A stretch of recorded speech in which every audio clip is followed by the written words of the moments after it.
با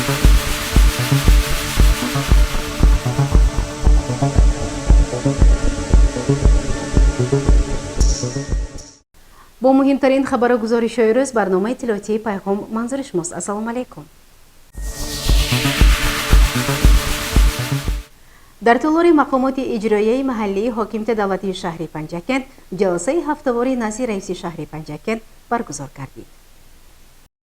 صبح سنه 12 августи سال 2024 در تالار خرد مقامات اجرایی محلی حاکمیت دولتی شهر پنجکند جلسه هفته‌ای نزد رئیس شهر برگزار گردیده در آن مسائل مهم شهر و شهرداری، آمادگی‌ها به استقبال سزاوار جشن 35 سالگرد استقلال دولتی جمهوری تاجیکستان و فعالیت جماعت‌های دهات در 7 ماه سال 2024 مورد تحلیل و وظیفه‌گذاری‌ها قرار گرفت. در جلسه حسابات 14 رئیسان جماعت‌های دهات عاید به فعالیت در 7 ماه سال 2024 رفت اجرای نقشه چاره‌بینی‌ها بخشیده به 35 سالگرد استقلال دولتی جمهوری تاجیکستان، آمادگی مؤسسه‌های تعلیمی به سال نو خوانش، بررسی مراجعات‌های شهروندان، کارهای آبادانی و سازندگی، ترغیباتی و تشویقاتی بین اهالی، اجرای نقشه انداز شنیده شده.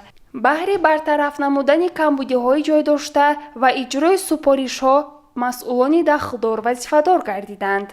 در ادامه جلسه رئیس شهر پنجکند خالقزاده عبدالخالق توجه راهبران شعبه معارف، ساحه تندرستی، اداره ساختمان اساسی، شعبه اقتصاد و سودا، بخش معماری و شهرسازی را برای در مهلت معین گردیده آماده کردن مؤسسه‌های تعلیمی به سال نو خوانش و تأمین خوانندگان با لباس یگانه مکتبی، تشکیل یارمارک فروش لباس‌های مکتبی، آماده کردن انشاءات‌های جشنی، تشکیل مرکز هنرمندی جلب نموده مسئولان دخلدار سپارش گرفتند. جلسه نظارتی را رئیس شهر پنجکند خالقزاده عبدالخالق جنببست نموده از مسئولان تمام ساحه‌ها دعوت به عمل آورد وظیفه و سپارش‌ها را با درک بلند مسئولیت در مهلت معین گردیده اجرا نمایند. گزارش صبرین اکرم و شهباز قربانов.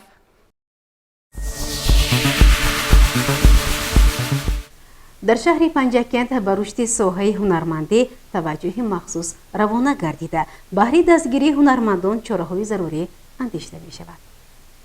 در شهر باستانی پنجکند مرکز نو هنرمندی کلالگری به فعالیت آغاز نمود. کلالگری از صنعت‌های قدیمه و عجیب مردم تاجیک بوده در طول هزار ساله‌ها از هنر عادی روزگار تا به صنعت بلندی ملی تبدیل یافته است. به اطلاع صاحبکار نعمت‌الله کوچمرادov این مرکز سال 1996 تأسیس یافته بود. پس از 10 سال فعالیت با سبب‌های گوناگون و کم بودن توجه به این نوع هنرمندی فعالیت مرکز قطع گردید. سال 2021 در دایره سال رشد سیاحی و هنرهای مردمی و دستگیری و توجه حکومت جمهوری تاجیکستان خاصتاً پیشوای ملت پرزیدنت جمهوری تاجیکستان محترم امامعلی رحمان، راهنمایی‌های مقامات اجرایی حاکمیت دولتی ولایت سوخت و شهر پنجکند صاحبکار تصمیم گرفت دوباره فعالیت این مرکز را ادامه دهد. با دستگیری راهبریت مقامات اجرایی محلی حاکمیت دولتی شهر پنجکند، گروه هنرمندان شهر در جمهوری ازبکستان با هنرمندان این کشور تبادل تجربه کرده بهر رشد و رونق بخشیدن به هنرشان مصلحت‌ها گرفتند. صاحبکار کوچمرادov نعمت‌الله بعد ختم مکتب میانه بر همین شفتی کلالگری دلم جا شد و ناحیه ارگود رفته 1-2 سال در همون روستای کلالگری ارگود شاگرد استاده همین کسب را آمده به شهر کدام و همین کلالگری را سر کردن با همون دستگیری استادان ارگود با دستگیری رئیس شهر ناحیه فرغانه و رشتان رفته از همونجا آموخته می کسبایی همون تجهیزات های از همونجا آورده همونجا کار با تکنولوژی نفتی سر کردیم. در آینده در وقتش در اینجا یک آدم جای کار باید بود حاضر باز بچه ها چپ زبخاشون بسیار همین بچه ها رو در آینده من میخوام که اینجا به مکتب کلالگری کشم بعد نسل نورس همین هنرهای یاد دهم. در مراسم افتتاح این مرکز هنرمندی رئیس شهر پنجکند خالقزاده عبدالخالق اشتراک نموده از نمایش هنرهای کلالگری دیدن کرد. با رئیس شهر اطلاع داده شد که هنرمند کلالگر نعمتالله کوچمرودов زیاده از 50 نفر شاگرد تیار نموده است. حالا باشد 10 نفر شوقمند این نوع هنرمندی در مرکز تحصیلات رشد هنرمندی در نزد اگنتی مهنت و شغل اهالی شهر پنجکند هنری کلالگری را می آموزند. رئیس شهر به صاحبکار برای تشکیل باز یک موضع هنرمندی اظهار سپاس نموده قید نمود که مقامات اجرایی محلی حاکمیت دولتی شهر پنجکند بهر دستگیری هنرمندان همه چاره‌های ضروری را راه اندازی می نماید. این موضع برای بازدید و خرید سیاحان داخلی و خارجی نیز مکانی خوبی می باشد. همچنین در همین روز مهمانان و سیاحان از فدراسیون روسیه، جمهوری ازبکستان و ایالات متحده آمریکا که در کنفرانس بین المللی علمی تحت عنوان دستاوردهای باستانشناسی، مدنیت مادی و فرهنگی وادی زرافشان و حدودی هممرز اشتراک داشتند، از این مرکز هنرمندی دیدن کرده به هنر کلالگری نعمتالله کوچمرودов و شاگردانش بهای بلند دادند.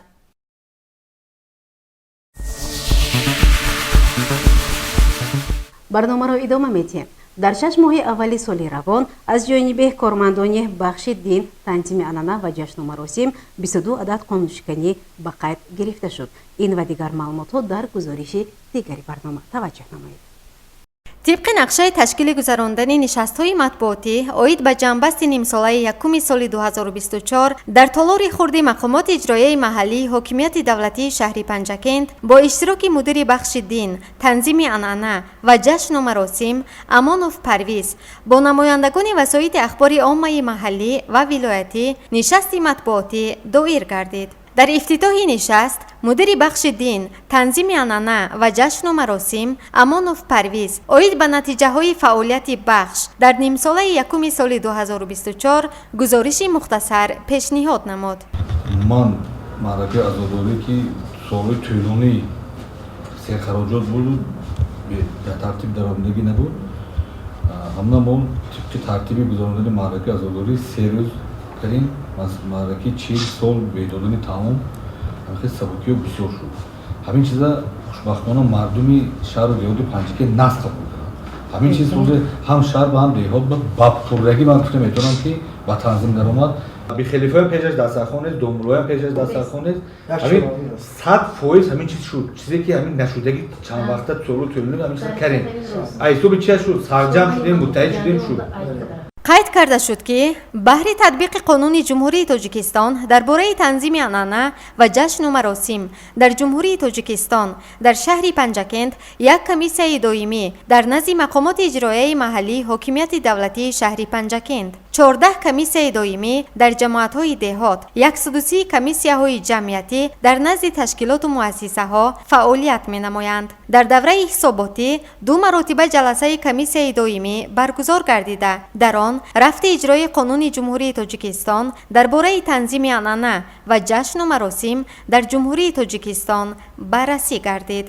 در این دوره 855 معرکه و مراسم برپا شد که از آن 727 عدد توی دامادی و عروسی، 76 عدد مراسم چیل و 52 عدد مراسم سال می باشد. در مجموع خرجات عمومی در معرکه های عروسی و دامادی برپا شده به حساب میانه 6,961,500 سامانی را در بر می گیرد و به هر یک معرکه 9,575 سامانی راست می آید. در 6 ماه اول سال 2024 22 حالت قانون شکنی به قید گرفته قانون ویران کنندگان طبق طلبات قانونگذاری از جانب سود جریمه بندی کرده شدند. در شهر یک مسجد جامع مرکزی، 8 مسجد جامع و 130 مسجد 5 وقته فعالیت داشته در اساس مقررات قانونگذاری احتیاجات اعتقادی شهروندان را قانع کرده ایستادند. در همین دوره از جانب مسئولین 20 مرتبه سمیناری مشورتی با امام خطیبان و سرمتخصصان دین، تنظیم عنعنه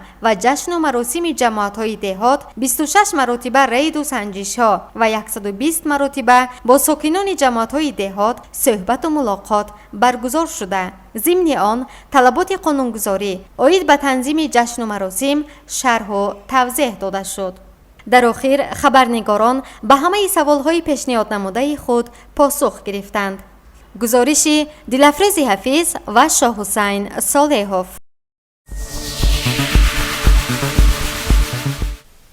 هر یک کشاورز باید دانش مکمل داشته باشد تا تواند حاصل خوب به دست آورد. چنین اظهار داشت سردار ریاست کشاورزی شهر پنجکن ضمن نشست مطبوعاتی با اشتراک نمایندگان وسایط اخبار عامه.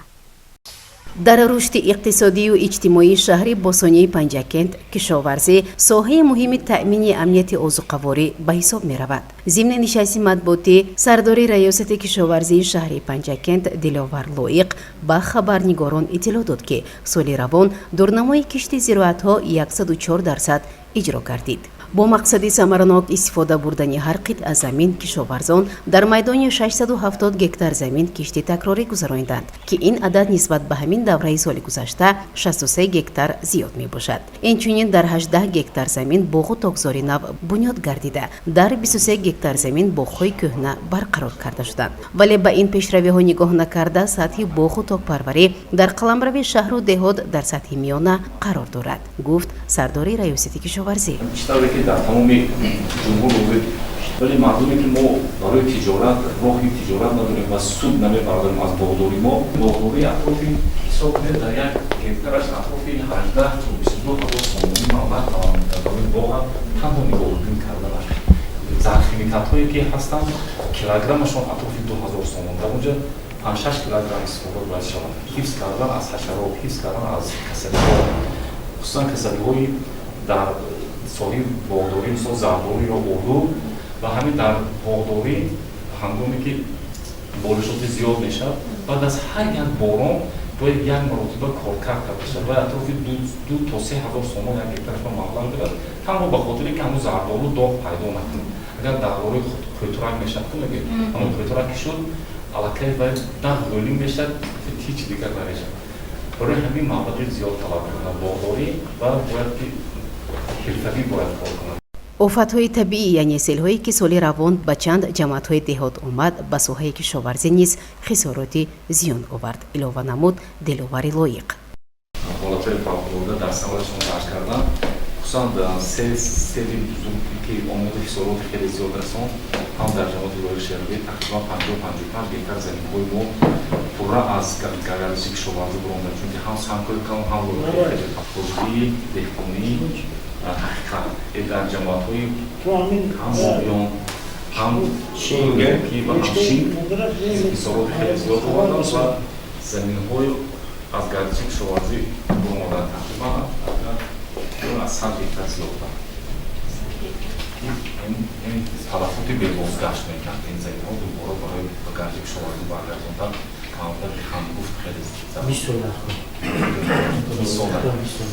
بنا به اطلاع سردار ریاست کشاورزی سال روان کشاورزان شهر و دهاتی پنجکند از دولت‌های خارجی پیوندهای نوهای گوناگون میوه‌ها را خریداری کردند. ما از یک برنامه استفاده بردیم هم در جماعت لایق شهری و هم در جماعت سرز از همین نوها آورده کنده‌های کهنه باغ را پیوند کردیم. خیلی موفق شد. نموهای اولش هم هستند. تصور کنید که یک تنها پیوندی همین اطرافی $20 هست. نه هر دهقان اینا امکانیت دارد. $20 برای یک پیوندش میگیرد. متخصص. و این مواد پیوندگرم از ایتالیا از اسپانیا میبرد. یعنی کوچک خورده کرد که چونده میبرد باید با سرما نگاه میدارم تا که پیوند بشن. هم ترانسپورتیرات مشکل هم پیوندش هم مشکل. همه اینو مبلغ طلب هستن. مبلغ هنگفتی طلب میکنن. این باغبینش هم 24 ساعت یک هفته و 7 روز یک سال 360 روز باید در کار дар нишасти матбуотӣ намояндагони васоити ахбори омма дар умум вобаста ба зарари офати табиӣ ба соҳаи кишоварзӣ, бемасъулияти роҳбарону саҳмдорон ба соҳаи бохӯтокпарварӣ, мушкилоти таъмини оби полезӣ, ҷамъоварии беталафи ҳосили имсола, истифодаи самараноки замин, гирифтани ду ҳосил, захираи маҳсулоти кишоварзӣ ба давраи зимистон ва дигар самтҳои соҳа саволҳои худро пешниҳод карданд. сардори раёсати кишоварзӣ ба саволҳои хабарнигорон ҷавобҳои мушаххас дод. барои чӣ аксарияти ҳамон боғдорон замони худашон ҳамон ниҳолаи худро ба шакл намедарованд, бекамола наметунанд. ман 5000 хоҷигӣ дилхони ҳаст. агар ман оно як нафаре агар ҷамъ карда ҳамашон ҳуштор диҳам, як умри ман басандагӣ нашудам. ғайр аз ин як. дуюмаш ин ки мардум савоби кишоварзӣ маданияти истифодаи заминро надоранд. сеюмаш ин ки танбаланд. чорумаш ин ки ҳушашон намедоранд, меҳнати дастӣ талаб мекунанд. трактор гирди дарахта чиз наметавонад. баъд панҷум шашумаш ин ки нарм кардани атрофи дарахт яке аз омилҳои асосӣ агротехника нест. зарурият надорад бояд нарм кардан, лекин ба шаклдарорӣ дуруст. ба шаклдарорӣ танҳо дар 5-6 соли аввали умри боғ зарурат, баъд ки 5-6 сол дар дигар дер шуд. ба мисли ки бахча 18 сола шуду, шумо барояд синфи якум мегиред. барои ҳамин ҳамин доҳияту маҳдудии худаш дорад. дар ин барнома мо оинаро омӯзишҳои хеле зиёде гузаронем. як нашрияи кишоварзӣ дар ҷумҳурӣ нест. мо бо кадом роҳ маърифати кишоварзӣ, фарҳанги кишоварзӣ мардумро боло мебарем? масалан дар панҷакент 6000 хоҷагӣ дехонӣ, дар ҷумҳурӣ мумкин 140000 хоҷагӣ дехонӣ аст. ҳар касе аз кӯчаи дехонӣ нагузаштааст. 8 ман мекорад, хурӯта медаравад дар назараш, соҳиби хоҷагӣ дехонӣ аст, соҳиби замин аст ва ҳолаш мана ҳамин аст. вале боз як муаммо ба миён меояд. ин ҳам бошад барои он ки бохӯтокпарварӣ рушд ёбад, замини кишт ва шоли ҳосили хуб диҳад, аз ҳама муҳим об лозим аст. мутаассифона обрасонӣ дар заминҳо нест. мушкили дигаре ки инҷо мо касе нагуфтам, мушкили обрасонӣ ҳам ҳаст. бештар заминҳои ҳамин сараз ҷамоати нест ки аз ин зарар дида бошад. масъалаи обрасонӣ хеле хеле мушкил аст. вақти мо дар роҳи сиёсати ман агари сухан танҳо як ҳафта нарасидани ё норасоии об ҳамин ҳаракатҳои моро сифр мекунад. зеро вақте дар тамӯзи тобистон вақте ки аз об ранҷи дигар бояд барқарор карда намешавад. эҳё кардани расамӣ ғайриимкон аст. бояд ки инсон каме ҳайвонро каме эҳё кунӣ, лекин расамӣ бояд ки як зарба хӯрд дигар дубора эҳё намешавад. он ҳосили дилхоҳа намедиҳад. ба ҳамин минвор хоҷигои дехонӣ дилашон сард шуда бошад шояд бекунад.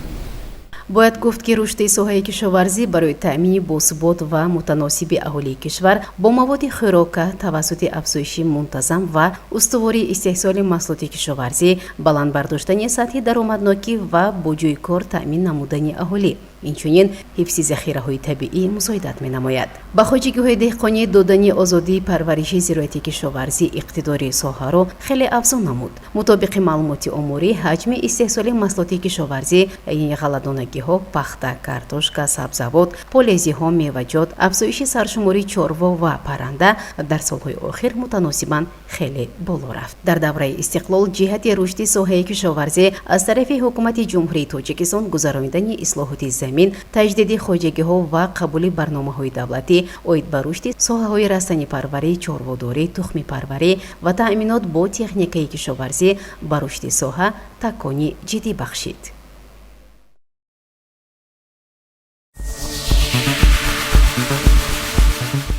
идомаи барномаи иттилоотии пайғом.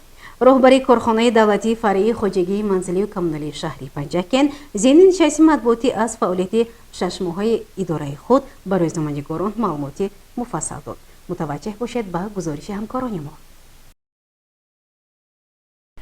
дар нишасти навбатӣ кормандони соҳаи васоити ахбори омма бо намояндагони муассисаи давлатии назорати роҳҳои автомобилгард дар шаҳри Панҷакент ва корхонаи давлатии фаръии хоҷагии манзилии коммуналӣ оиди фаъолияти шашмоҳа ба рӯзноманигорон иттилоъ доданд. аз ҷумла сардори муассисаи давлатии назорати роҳҳои автомобилгард дар шаҳри Панҷакент аз дастовардҳои хеш ба мо чунин гуфт. سردار مؤسسه نگهداری راههای افزونگر شهر پنجکین پیروز محمدعلی محکم نیست.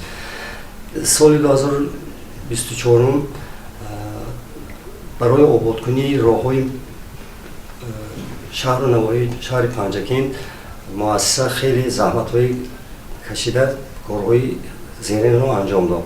در جماعت دیهات لایق شیرالی 3.2 کیلومتر راه محلی از نو ساخته منفرش کرده شد.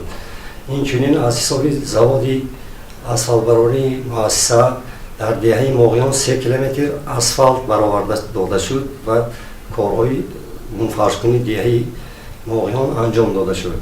این چنین در دهه چهارباغ جماعت دیهات کاستراش 1.5 کیلومتر اسفالت خنک با اصول آموزش با واسطه افتگرید را انجام داده شد. این حال در دهه یاری جماعت یاری 2 کیلومتر کارهای منفرش کنی با اصول آموزشی اسفالت خام ادامه دارد.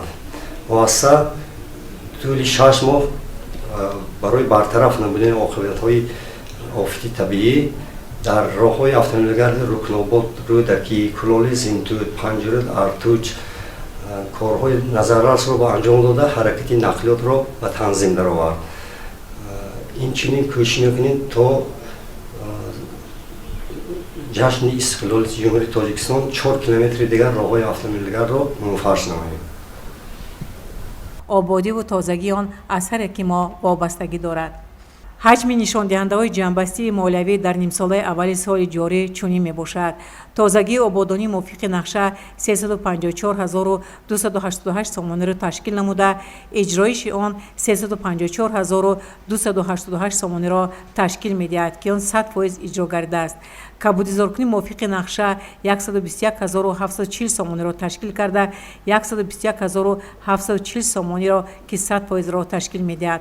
تازگی سانیتاری موافق نقشه 401166 سامانی اجرایش 401166 سامانی را تشکیل می‌دهد که آن 100% اجرا گردیده است. برداشتن پرتاب‌های سخت معیشی از حساب خواجگی موافق نقشه 1,420,566 سامانی اجرایش نقشه 1,420,566 سامانی که آن 100% اجرا گردیده است. اینچنین 4395 دانه درخت‌ها به ترتیب درآورده شد. مساحت 163250 متر کвадрати کوچه‌های شهر همروزه تازه و آزاده کرده می‌شود. جایبرها به مساحت 21000 همروزه تازه کرده شده است. به مساحت 320 بردورها سفید کرده شد. در این دوره ثباتی از طرف کارخانه دولتی فرعی خواجگی منزلی کمونالی شهر پنجکند به مقدار 65400 عدد گل‌های موسمی شنونده شده است.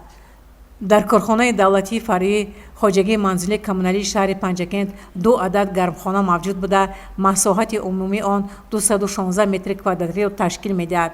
در گرمخانه مذکور گل‌های موسمی به مقدار زیاده از 30000 تخم کاشته شده در گلخانه‌های شهر شنونده شده است. در کوچه‌های مرکزی شهر 31 عدد قوطی‌های پرتاب جمع‌کنی موفقیتی در عمل میباشد.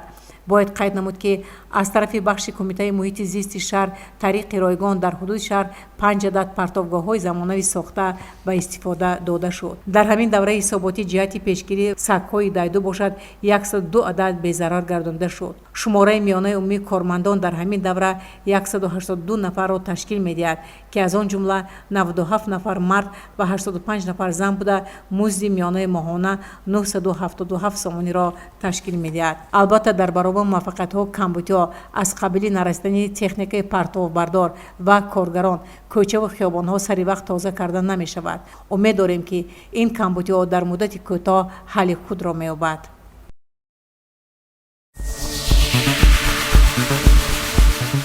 тамошобинони азиз дар ҳамиҷо барномаи тилоятии пайғом ба поён мерасад. барои ҳар яке шумо саломатиро хоҳонем. хайр, шоди пирӯз бошед.